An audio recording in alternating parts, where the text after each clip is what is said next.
According to a report published by the Urban Indian Health Institute, Arizona is the third most dangerous state for Native American women in the country.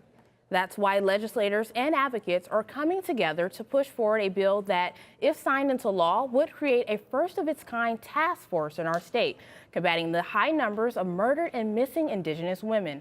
Cronkite News reporter Haddi Meyer has more. In a unanimous vote, House Bill 2570 passed, sending it now for a vote in the Senate.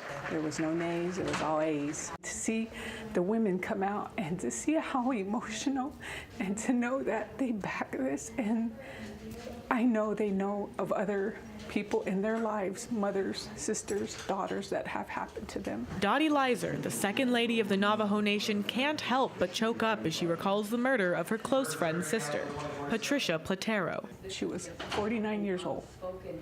She's from Tojajale, New Mexico. She went missing in 2015, and her body was found on the west side of Albuquerque on July 2nd, 2015, and her case is still unsolved. Lizer was one of dozens of indigenous women dressed in red who filled the gallery overlooking the House of Representatives supporting House Bill 2570. The goal is to have access to more information that can help bring down the alarming rates in which indigenous women are murdered, abused, or assaulted.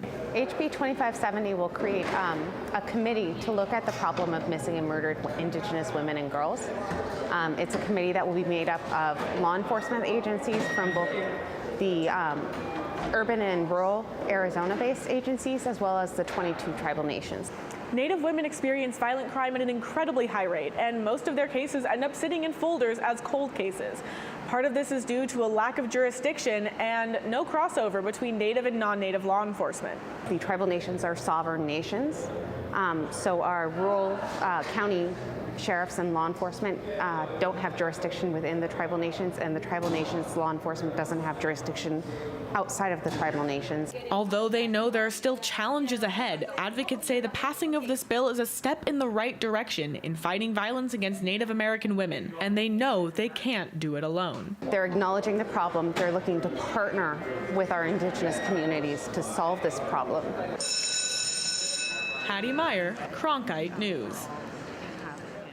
State legislators in other states like New Mexico, Nebraska, and Minnesota are also reviewing bills that would create committees such as the one that is being proposed here in Arizona.